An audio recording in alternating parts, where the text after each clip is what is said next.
say I'm a police officer, come here please. No, you can't tell me what to do. Why are you filming the police station? Why are you filming the police station and all the vehicles? I need to know who you are. No, you don't. Make sure that there's nothing sinister going on here. There's nothing sinister going on. Well, can you just come with me a second? No. I'm not coming down there with you. I need you to just come here. No.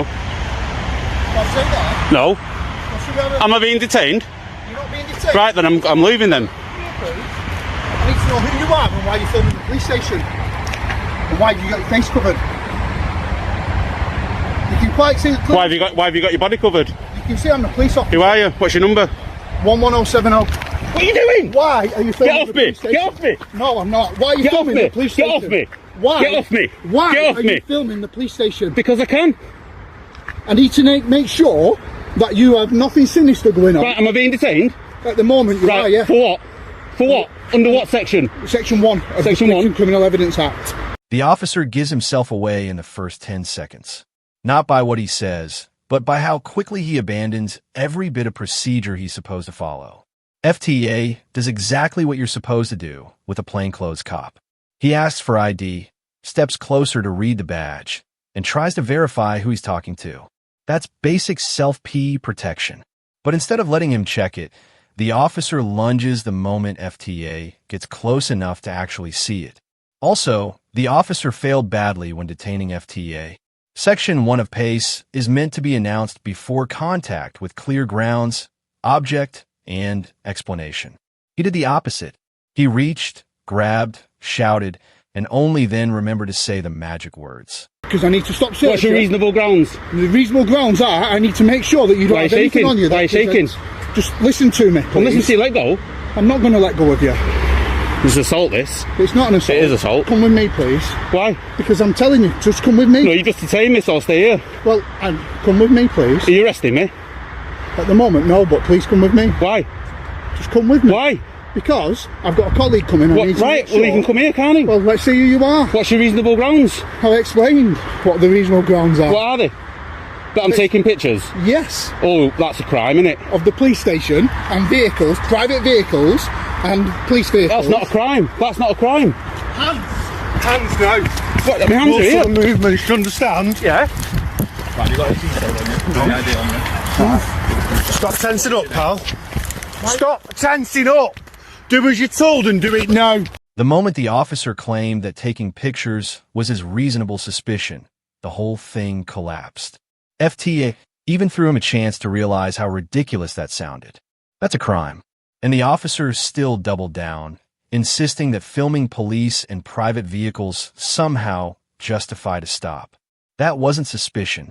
That was an officer trying to turn a perfectly lawful act into an offense because he didn't like being filmed. Then the backup arrived and made it worse. Instead of slowing things down, asking questions, or checking whether there were any actual grounds, they ran straight in and went for handcuffs like they'd been told a violent offender was resisting arrest. No threat, no weapon, no crime, just a chain reaction triggered by one officer's ego. I've caught him filming vehicles with his mobile phone. He's taking pictures of the entrance and around the back filming the vehicles. So I've asked him to stop. He's walked down here, he's tried lowering me down there on my own. So I've stopped, I've got a grip of him under section 1 of PACE. Just to make sure that he's got nothing on him. Obviously he's got his face covered. I don't know what his intentions are. I don't know where he is. Perfect. Okay. Get off. No, you're not allowed to do that. I can't. No, you're not. Yeah, okay. It's a No, very reasonable line of inquiry. No. Perfect. Right. You are being detained. Right, yeah, that's fine. I don't consent to the search. That's right. You don't need to consent to it. Right? Because you've been filming this, we're not sure. I've just told you my intentions. The officer doesn't describe what actually happened to his colleagues. He invents a narrative. He tells them FTA tried luring him away on his own, as if calmly stepping a few meters back from an officer while exercising a perfectly legal right not to answer questions is some kind of tactical ambush. It's laughable. He was rewriting the scene to justify why he'd grabbed a member of the public who'd done nothing except film. And then he proves it wasn't about safety at all. While FTA is already detained and under control, the officer reaches in and rips off his face covering. Not for identification, not for safety, but because he felt entitled to.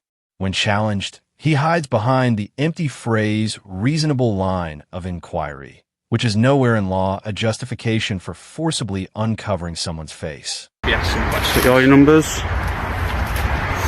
Any questions or queries, sir, before we leave you? Yeah, why was I detained? We've just explained. Can you explain again for the purpose of the film? No, because everything's recorded, and as I've already explained, you are entitled to it. This, guys? Yeah. That's where you've been handcuffed. Yep, handcuffed, detained under what section? Section 1? Section 1 of the Police and Criminal Evidence Act. We're not going to keep going over the same scenario. We've explained it to you. Have you any further questions, sir? No. Tyrants. Abuse of power. There will be a civil claim going in. Alright, sir. Yeah. Have a good day. Any off questions?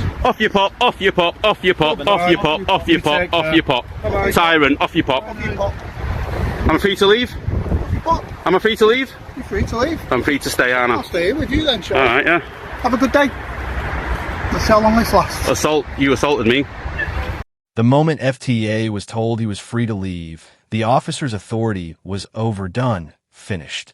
Yet, instead of stepping back like any trained professional, he instantly snapped with, "I'll stay here with you then." That line exposes him more than anything else that happened in the entire video. It proved his problem was never suspicion, never safety, never procedure. It was the fact that FTA didn't roll over for him. The detention ended, but the officer's need to dominate the situation didn't. And that's the part that shows just how rotten his policing mindset was. After detaining FTA for nothing, after finding nothing, after proving nothing, he still acted like FTA wasn't allowed to simply stand in a public place without his permission. Excuse me? Trying to get through, sir. No problem. Take care. So I'm going to get detained again for video in the police station? I'll advise you not to, which is why we stopped you, isn't I it? don't take advice. Well, you're going to get stopped again, aren't you? You can't walk round the police station filming personal Yes, you vehicles can. and private vehicles. Yes, you can. It's not advisable. What law? What law is it? Stopped, What law is it? We've just explained it to you. Well, it's not law. You've not explained any law. We have. We've explained What? it to you. You can't take pictures?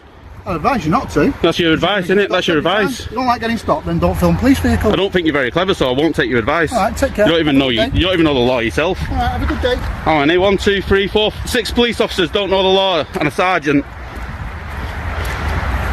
who looks about 10. 12.5. Do you get them? You're right. Yeah, you. Yeah. I'd like you to disappear, please. I'm not a magician. I feel very uncomfortable with a member of the public wearing a face covering, filming a police station. The officer ends the encounter with the most textbook mistake in policing. He confesses it was all about his feelings when he says, "I feel very uncomfortable with a member of the public wearing a face covering, filming a police station."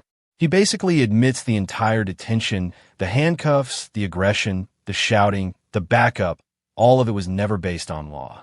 It was based on his personal discomfort, and "I feel uncomfortable" has no legal standing whatsoever. He detained him because he didn't like what FTA was doing. Even though it was 100% lawful, that's the most dangerous kind of officer. The kind who treats personal anxiety as reasonable suspicion. The entire job is built on separating emotion from authority. Well, what do you want to do? Call the feelings, please. Take care. Uncomfortable. Off you pop. Any further questions, sir? Not for you. No, thank you. Good day. Which one's your car? See that, guys? Section 1. Detained. Muppets. And that, guys, has been settled out of court now. I settled in court. I got my payout, which is nicely paid for my holiday. FTA's update puts the perfect full stop on this whole mess. The force folded. He confirms the case was settled out of court in his favor, which tells you everything you need to know. Forces don't quietly settle when they believe their officers acted lawfully. They settle when the evidence is so bad, so indefensible that dragging it before a judge would only make the payout bigger and the embarrassment deeper. And the fact that FTA didn't even need a trial says the misconduct was obvious on its face. And the cherry on top, FDA mentions that DCI assist apparently doesn't work there anymore. That's not just a detail, that's a ripple effect. When an officer behaves this recklessly, gets exposed on camera, triggers a lawsuit, and costs the force money, someone higher up always ends up taking a hit. From start to finish, you could see exactly what kind of story it really was. Not a clash about security, but a clash about ego. The officer got it wrong from the first grab, and instead of walking it back, he doubled down all the way through.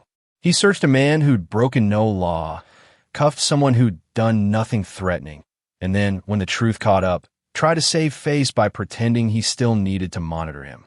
It wasn't professionalism. It was damage control masquerading as authority. The real turning point wasn't the search or the cuffs coming off. It was when the officer finally admitted out loud that the whole thing boiled down to his discomfort. Not evidence, not behavior, not risk, just feelings. That one sentence said more about the encounter than anything else. Because once the handcuffs came off, FTA was no longer a suspect. He was just a reminder that the officer had overreached. And some officers can't handle being wrong in public. And that's why the ending hit so hard. FTA didn't need to shout, fight, or match that energy. He let the force show who they were and then took it to the venue where feelings don't matter, the legal system. And suddenly, the confidence disappeared. The confrontation on the pavement turned into a quiet settlement behind closed doors. No trial, no defense, just a payout and an officer who apparently doesn't work there anymore. In the moment, they treated him like a problem. In the end, he proved he was the consequence. That's it for today's video. If you enjoyed this episode, don't forget to like, comment, and subscribe. It really helps me continue with my independent coverage. Thanks for watching.